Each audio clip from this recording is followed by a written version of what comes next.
Good afternoon students. দেখো, এটা তোমাদের অনলাইন ক্লাস নাম্বার 2। তোমাদের যে চ্যাপ্টার চলছিল যাদের শতকরা চ্যাপ্টারের online class number 2, page number 162। আর বই হচ্ছে ওই যাদের কেশবচন্দ্র নাগ, অর্থাৎ কেসি নাগ।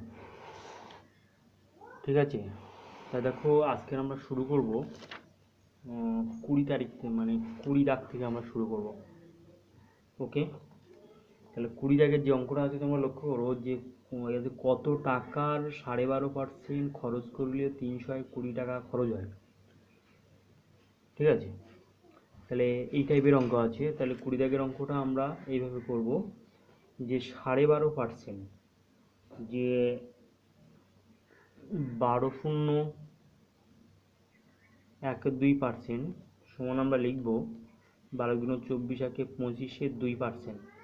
ওকে, তাহলে এবার লিখব যে অতএব 25-2 টাকা খরচ হয় 100 টাকার মধ্যে। অর্থাৎ এখানে হয়ে যাচ্ছে 25-2 মানে হচ্ছে হরে হচ্ছে 100 আছে, তাহলে ওই কারণে লিখব যে হয়ে যাচ্ছে 25-2 টাকা খরচ হয় 100 টাকার মধ্যে। তাহলে এরপরে লিখব যে 1 টাকা খরচ হয় সমান 100 ভাগ 25-2 সমান 100 গুণ 2/25 এই টাকার মধ্যে।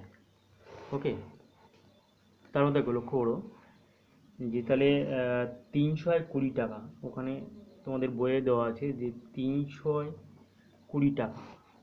ঠিক আছে, তাহলে 320 টাকা খরচ হয় কত টাকার মধ্যে? তাহলে এখানে কত ছিল যে 100 ইন্টু, তাহলে এটা লিখতে হবে 100 ইন্টু 2/25 ইন্টু 320 টাকা। তাহলে এটাকে কাটারে হলে 25-4-100। তাহলে দেখো 4×2 8 গুণ 320। তাহলে এটাকে গুণ করলে দেখো কত হবে, 0, 6, 25, এত টাকা।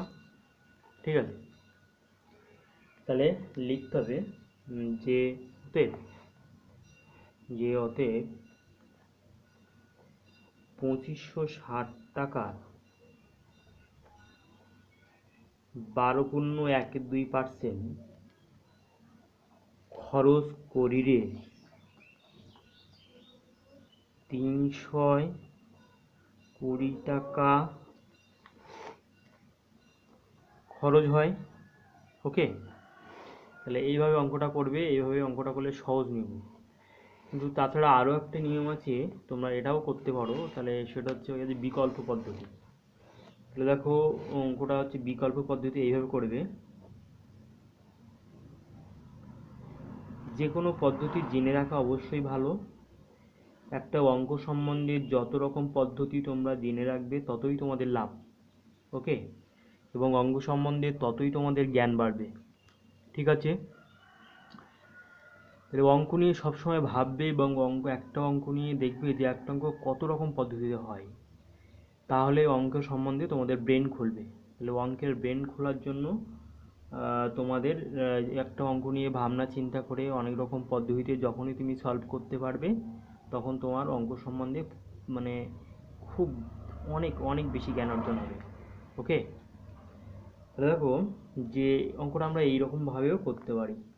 যেমন যে এখানে লেখা আছে যে 12.5%, যে 12.12%, এটাকে আমরা লিখব 25-2%। ওকে, তাহলে এটা আমরা সমান লিখতে পারি ভগ্নাংশে প্রকাশ করলে 25-2 ইন্টু 1/100। তাহলে এইটাকে কাটাকাটি করলে কী হবে, 25-4-100 সমান সমান 1/8। ঠিক আছে, তাহলে দেখো 12.5%কে যদি ভগ্নাংশে প্রকাশ করি তাহলে 1/8। তাহলে এই 1/8 যদি হয়, তাহলে এবার দেখো তোমাদের এইভাবে ধরতে হবে যে ধরি মোট টাকা সমান 1 অংশ। ঠিক আছে, তাহলে ওখানে লেখা আছে অঙ্কের মধ্যে, দেখো তোমাদের বইয়ে কি লেখা আছে যে কত টাকার 12.5% খরচ করিলে 320 টাকা খরচ হয়। তো টাকার কতটা আছে অর্থাৎ এর প্রকাশ করছে, তাহলে এর প্রকাশ করছে মানে গুণ প্রকাশ করছে। তাহলে তাহলে এখানে লেখো যে 1 অংশ টাকা থেকে খরচ হয় সমান, তাহলে 1 গুণ 1/8, অর্থাৎ এই 1/8 জায়গায় কি ছিল যে মানে হচ্ছে 12.12%। তাহলে এখানে লেখা আছে কত টাকা, তাহলে মোট টাকা আমি 1 অংশ ধরেছি, তাহলে সেই টাকার ওই আছে 12.5% খরচ, অর্থাৎ 1/8 অংশ। তাহলে সমান কি হবে 1/8 অংশ, 1/8 অংশ টাকা। ঠিক আছে, এবার দেখো, এবার আমাকে লিখতে হবে যে শর্তানুসারে 1/8 অংশ টাকা সমান 320 টাকা। ওকে, তাহলে অতএব এই 1 অংশ টাকা সমান আমরা কি লিখবো, 320 গুণ 8 সমান, এটাকে গুণ করলে আমরা পাবো 2560 টাকা। ঠিক আছে, তাহলে এভাবেও আমরা অ্যান্সারটা বের করতে পারি। হয় তোমরা এই পদ্ধতিতে করো, প্রথম যে পদ্ধতি আছে, না হলে তোমরা এই পদ্ধতি করবে। ঠিক আছে, ওকে। এরপরে তোমরা লক্ষ্য করো যে 21 দাগের যে অঙ্কটা আছে, ওখানে অঙ্কটা লেখা আছে যে 33.13% খরচ করলে 14 গ্রাম থাকে। তাহলে অঙ্কটা তোমরা ভুল, ওখানে দেখো অঙ্কটা মানে উত্তরের সাথে যদি তুমি মিল করতে যাও, তাহলে অঙ্কটা এখানে ল্যাঙ্গুয়েজ ভুল আছে। তাহলে অঙ্কটা তোমরা সবাই ঠিক করে নাও। তাহলে অঙ্কটা এরকম লিখবে যে কত গ্রামের 33.13% খরচ করিলে 14 গ্রাম খরচ হয়। অর্থাৎ এখানে যে ল্যাঙ্গুয়েজটা ছিল, যে এখানে যে ভাষাটা ছিল তোমাদের বইয়ে যে 14 গ্রাম থাকে, তাহলে এই জায়গাটা ভাষার ভুল আছে। ঠিক আছে, এই জায়গাটা তোমরা বইয়ে যে অংশটা আছে এই অংশটা তোমরা ঠিক করে নাও যে 14 গ্রাম খরচ হয়। ওকে, তাহলে এবার দেখো যে অঙ্কটা কেমনভাবে সলভ করব, যে 33.13%, ঠিক আছে, তাহলে 33.13% এটাকে যদি ভগ্নাংশে প্রকাশ করা হয় তাহলে কী হবে দেখো, যদি অপ্রকৃত ভগ্নাংশ থেকে যদি মিশ্র ভগ্নাংশে মানে প্রকাশ করা হয় তাহলে কী হবে 100/3%। ঠিক আছে, তাহলে এইটাকে আমরা লিখতে পারি যে 100/3 ডিভাইডেড বাই 100, অর্থাৎ 100-র মধ্যে এই পার্সেন্টেজ। তাহলে এইটাকে আমরা যদি এইভাবে ব্যাখ্যা করে লিখি যে 100/3 গ্রাম খরচ হয়, 100/3 গ্রাম খরচ হয় 100 গ্রামের মধ্যে। ঠিক আছে, দেখো এখানে পার্সেন্টেজ চিহ্ন মানে কি আছে যে 1/100, তাহলে 1/100 হচ্ছে হরে আছে, তাহলে 100 গ্রামের মধ্যে এই পরিমাণ আছে। তাহলে এইটাকে আমরা যদি ভাষায় প্রকাশ করে লিখি, অর্থাৎ এই ভগ্নাংশকে যদি আমরা ভাষায় প্রকাশ করে লিখি, তাহলে আমরা লিখতে পারবো যে 100/3 গ্রাম খরচ হয় 100 গ্রামের মধ্যে। তাহলে 1 গ্রাম খরচ হয় কত গ্রামের মধ্যে, তাহলে এটাকে লিখবো সমান 100 ভাগ 100/3 ইকুয়াল টু 100 গুণ 3/100। ঠিক আছে, তাহলে 100 কাটা, তাহলে সমান 3 গ্রামের মধ্যে। ওকে, 3 গ্রামের মধ্যে। তাহলে এবার দেখো যে ওখানে বইয়ে দেওয়া আছে যে 14 গ্রাম থাকে, তাহলে 14 গ্রাম খরচ হয় সমান, তাহলে সেক্ষেত্রে কী করবো, যে ওই 3 আছে আর গুণ এখানে 14 সমান সমান 42 গ্রাম। 42 গ্রামের মধ্যে। ওকে, তাহলে এবার তাহলে উত্তর হচ্ছে 42 গ্রাম। তাহলে লিখতে হবে যে অতএব অ্যান্সারটা একদম ফাইনাল অ্যান্সারটা লিখতে হবে, যেহেতু বলা আছে কথার অঙ্ক, তোমাদের কথায় উত্তর লিখতে হবে। ওকে, যে অতএব 42 গ্রামের 33.13% এত পার্সেন্ট খরচ করিলে 14 গ্রাম খরচ হয়। ঠিক আছে, তাহলে এইভাবে তোমরা কথার অঙ্ক এইভাবে তোমরা কথায় উত্তর লিখবে। ঠিক আছে,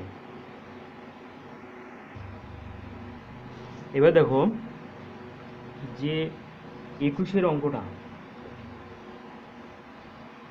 অঙ্কটার মানে যেমনভাবে আমরা করলাম, তাহলে এর বিকল্প পদ্ধতি আমরা ওই রকমভাবে ভাবতেও পারি যে অঙ্কটার যে বিকল্প পদ্ধতি 21-এর অঙ্ক, তাহলে আগে একটা পদ্ধতি করলাম, তাহলে এই অঙ্কটা যদি আগের অঙ্কের মতো যদি বিকল্প পদ্ধতি খুঁজি, তাহলে এইভাবেও আমরা করতে পারি। তাহলে এটাকে লেখো যে বিকল্প পদ্ধতি। ঠিক আছে, বিকল্প পদ্ধতি কেমনভাবে করবো দেখো, যে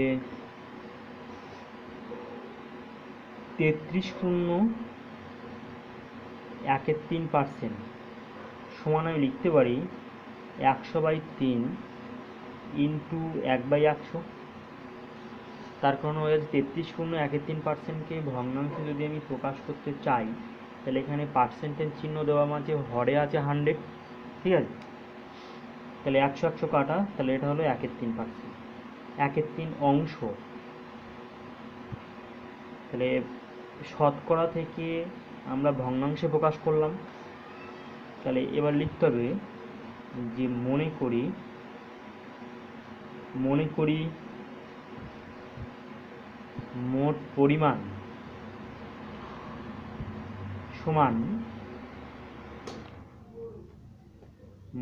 পরিমাণ সমান এক অংশ।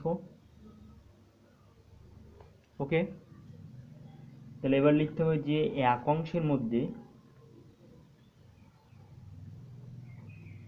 অংশের মধ্যে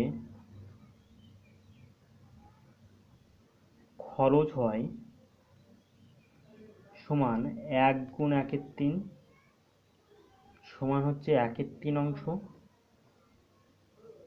ওকে, তাহলে শর্তানুসারে কি লিখব, শর্তানুসারে 1/3 অংশ সমান 14 গ্রাম। তাহলে 1 অংশ সমান কত, 14 গুণ 3/1 সমান 42 গ্রাম। ওকে, তাহলে এভাবেও আমরা উত্তরটা বের করতে পারি। ঠিক আছে, তাহলে এই অঙ্কটা দেখো, তাহলে লক্ষণীয় বিষয় হচ্ছে অঙ্কটার ল্যাঙ্গুয়েজ ভুল আছে, তাহলে সেই ল্যাঙ্গুয়েজটা আমরা চেঞ্জ করে দিলাম এখানে। ঠিক আছে, যে 14 গ্রাম খরচ হয়, আর ওখানে ছিল বই যে 14 গ্রাম থাকে। ওকে, এবার দেখো যে ওই 21-এর অঙ্কটা যদি মানে যেমন বইয়ে দেওয়া আছে তেমনিভাবে যদি আমরা করতাম, তাহলে কি উত্তর হতো। অর্থাৎ বইয়ের যে ল্যাঙ্গুয়েজটা দেওয়া ছিল যে কত গ্রামের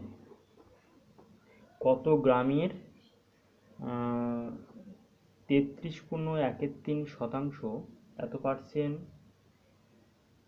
খরচ করিলে 14 গ্রাম থাকে।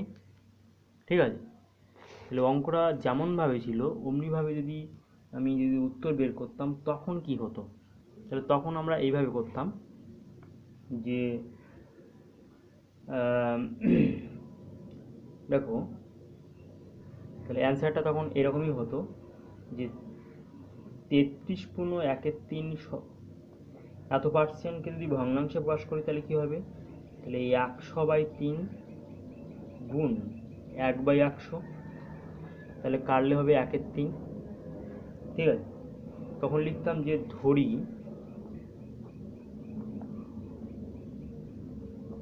মোট পরিমাণ সমান 1 অংশ। ওকে, তাহলে 1 অংশের মধ্যে 1 অংশের মধ্যে খরচ হয় সমান 1 গুণ 1/3 সমান 1/3 অংশ। তাহলে অবশিষ্ট থাকে সমান, তাহলে মোট পরিমাণে 1 অংশ ধরলাম, তাহলে এই 1 অংশ থেকে যদি 1/3 অংশ ব্যয় হয়ে যায় তাহলে মানে বাকি থাকে 1 বিয়োগ 1/3 সমান 2/3 অংশ। ওকে, তাহলে এবার আমরা লিখতাম যে শর্তানুসারে যে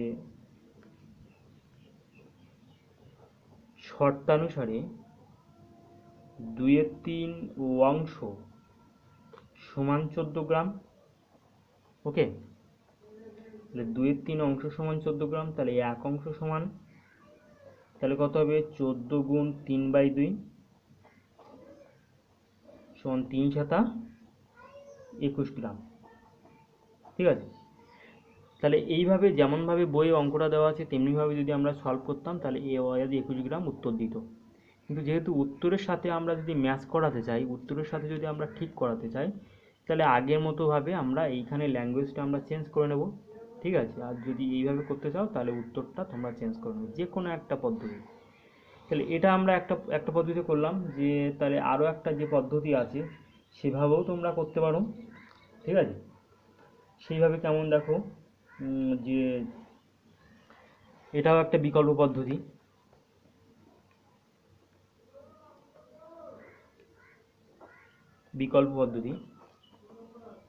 তাহলে 100 গ্রামের মধ্যে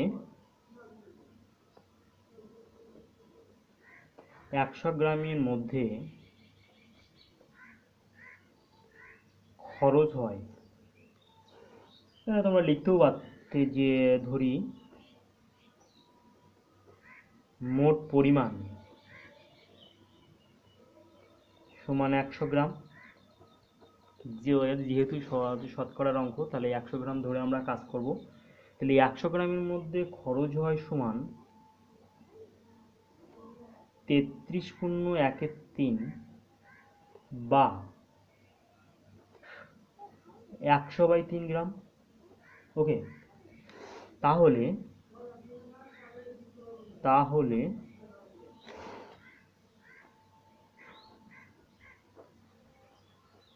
অবশিষ্ট থাকে সমান, তাহলে মোট পরিমাণ তো 100 গ্রাম, তাহলে 100 গ্রাম থেকে বিয়োগ হবে, তাহলে 100 বিয়োগ 100/3 সমান হবে 200/3 গ্রাম। ওকে, এবার দেখো, এবার আমরা শর্তানুসারে লিখব। আচ্ছা ঠিক আছে, তার আগে আরেকটু বলি যে তাহলে 100 গ্রামের মধ্যে যদি 33.13 বা 100/3 গ্রাম যদি ব্যয় হয়ে যায় তাহলে অবশিষ্ট কত থাকবে, মোট পরিমাণ 100 গ্রাম, তার থেকে 100/3 বিয়োগ হয়ে যাবে। তাহলে এবার আমরা শর্তানুসারে কি লিখব, যে অতএব 200/3 গ্রাম অবশিষ্ট থাকে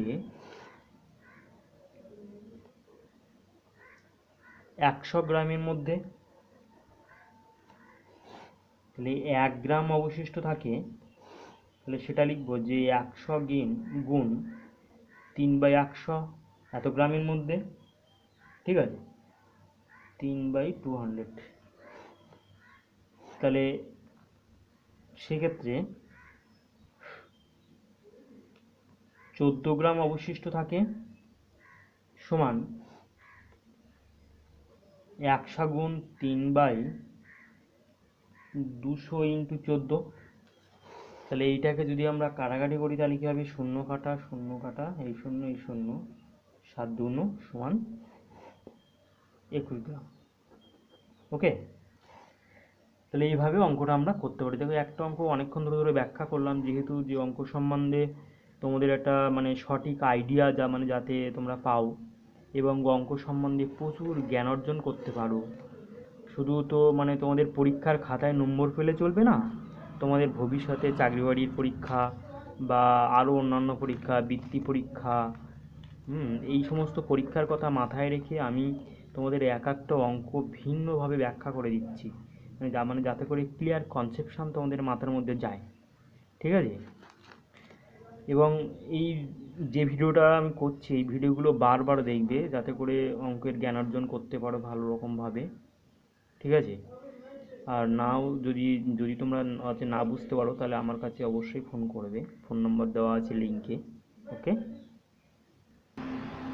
22-এর যে অঙ্কটা আছে তাহলে অঙ্কটা তোমরা লক্ষ্য করো, 22 দাগের যে অঙ্কটা আছে, তাহলে 22-এর অঙ্কটা আমরা প্রথমে পড়ি। দেখো যে কোনো বিদ্যালয়ের ছাত্রদের মধ্যে শতকরা 20 হিসাবে 180 জন যে অনুপস্থিত ছিল, ওই বিদ্যালয়ে মোট ছাত্র সংখ্যা কত? ঠিক আছে, তাহলে এই অঙ্কটা অবশ্যই 20 দাগের এবং 21 দাগের মধ্যে, মানে একই রকম অঙ্ক, 20 এবং 21 দাগের মতো। তাহলে অঙ্কটা আমরা এইভাবে প্রথমে করতে পারি যে শতকরা 20। এই কথার অর্থ কি?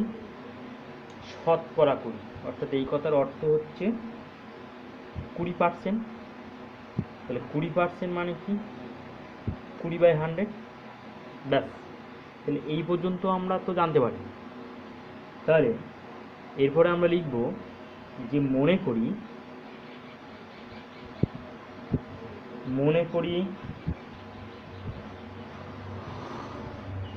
বিদ্যালয়টিতে মোট ছাত্র সংখ্যা সমান 100। ওকে, তাহলে লিখতে হবে এবার যে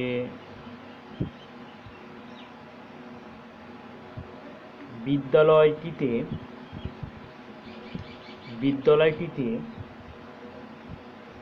20 জন ছাত্র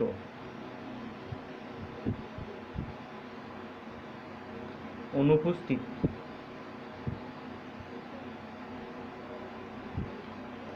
থাকে 100 জন ছাত্রের মধ্যে। ওকে, তাহলে বিদ্যালয়টিতে 20 জন ছাত্র অনুপস্থিত থাকে 100 জন ছাত্রের মধ্যে, তাহলে ওই বিদ্যালয়টিতে একজন ছাত্রের মধ্যে অনুপস্থিত থাকে সমান 100/20 এতজন ছাত্রের মধ্যে। ওকে, তাহলে বিদ্যালয়টিতে 180 জন ছাত্র অনুপস্থিত থাকে সমান 100 গুণ 180 /20। তাহলে শূন্য কাটা 2, 5 × 10। ওকে, তাহলে সমান 900 জন ছাত্রের মধ্যে। ওকে, তা এবার লিখতে হবে ফাইনাল অ্যান্সার যে অতএব বিদ্যালয়টিতে মোট 900 জন ছাত্র ছিল। তাহলে 180 জনের সাপেক্ষে এবং ওই 100 জনের মধ্যে আমরা যে সংখ্যাটা বের করলাম সেটা হবে মোট ছাত্র। ঠিক আছে, তাহলে অঙ্কটা আমরা এইভাবে করব। আশা করি সবাই বুঝতে পেরেছে। দেখো শতকরা 20%, আবার একবার রিপিট করছি, শতকরা 20 মানে হচ্ছে 20%, সেটাকে 20/100। এই 20/100 মানে 100-র মধ্যে 20 আছে। ঘরে যে সংখ্যাটা আছে এটাকে আমরা অন্যরকমভাবে করতেও পারতাম, যে 20কে এখানে কাটাকাটি করলে 1/5, অর্থাৎ 5 জনের মধ্যে একজন থাকে, তাহলে সেই হিসেবে আমরা মানে করতে পারতাম যে একজন ছাত্র অনুপস্থিত থাকে 5 জনের মধ্যে, তাহলে একজনের মধ্যে কত, 180 জনের মধ্যে, সেভাবে করলেও হয়, এটাকে কেটে নিয়ে। ঠিক আছে, তা ঠিক আছে, এইভাবে তোমরা অঙ্কটা করবে। এবার দেখো, যে অঙ্কটা যদি বিকল্প রূপভাবে যদি তোমরা চিন্তা করো, তাহলেও তোমরা উত্তর তৈরি করতে পারবে। কেমনভাবে দেখো, যে বিকল্প পদ্ধতি, বিকল্প পদ্ধতি কেমনভাবে করবো, যে শতকরা 20%, দেখো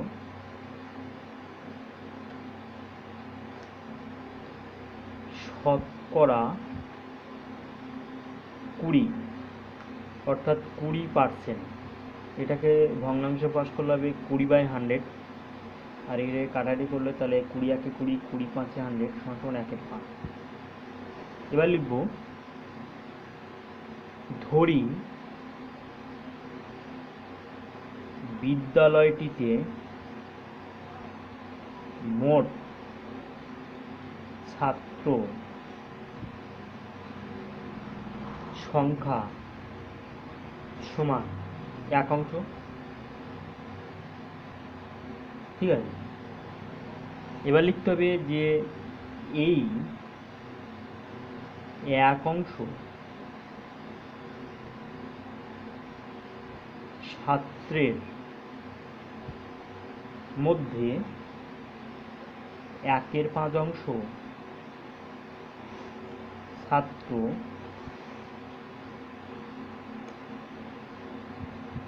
অনুপস্থিত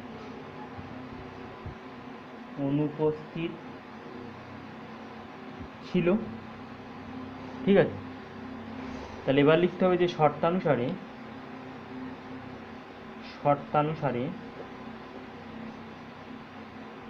1/5 অংশ সমান 180 জন ছাত্র। তাহলে 1 অংশ সমান 180 গুণ 5/1 সমান 900 জন ছাত্র। তাহলে এইভাবেও আমরা উত্তরটা বের করতে পারি। ওকে, যেটা দেখো প্রত্যেকটা ক্ষেত্রে উত্তর আমরা একই পাচ্ছি। আগের ক্ষেত্রেও 900 হলো, এক্ষেত্রেও 900 বের করলাম। তাহলে অঙ্কটা তোমরা একই অঙ্ক ভিন্নভাবে যদি শিখে রাখো, তাহলে তোমাদের অঙ্ক সম্বন্ধে প্রচুর জ্ঞান অর্জন হবে। এবং তোমরা যখন এখন তোমরা তো ছাত্র, তোমরা যদি বড় হয়ে যখন অঙ্কের মাস্টার হবে, তখন তোমরা তোমাদের স্টুডেন্টদের একটা অঙ্ক ভিন্ন রকমভাবে ব্যাখ্যা করতে পারবে। তোমরা অবশ্যই অঙ্কের মাস্টার হবে। হ্যাঁ, আর মেয়েদের বলছি, তোমরা তো অঙ্কের ম্যাডাম হবেই অবশ্যই। হ্যাঁ, ওকে,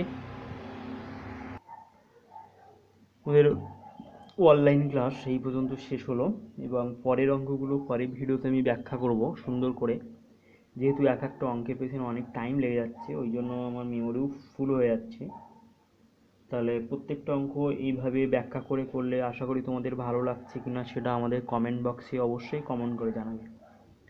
এবং যারা কমেন্ট করতে নাও পারো, তারা অন্যের কাছ থেকে দেখবে যে কেমনভাবে কমেন্ট করতে হয়, এবং কোনো ভিডিওর কোনো ছবি অস্পষ্ট বা সাউন্ডের প্রবলেম, যে কোনো প্রবলেম, অ্যানি প্রবলেম, তোমরা অবশ্যই কমেন্ট বক্সে কমেন্ট করবে। ঠিক আছে, তাহলে আমি বুঝতে পারবো যে ভিডিওটা আমার এইভাবে হচ্ছে, এটা আমার সেই আর একটু ভালো করতে হবে। ওকে, আর খুব তাড়াতাড়ি তোমাদের আমি একটা হোয়াইট বোর্ডের ব্যবস্থা করছি। হোয়াইট বোর্ডে যেভাবে ভিডিও করা যায়, আমার এখানে হোয়াইট বোর্ডের একটু সমস্যা আছে, ওই জন্য আমি এইভাবে খাতায় করছি তোমাদের অনলাইন ক্লাস। Okay, by. তাহলে এর পরের ভিডিওর জন্য অপেক্ষা করো তোমরা।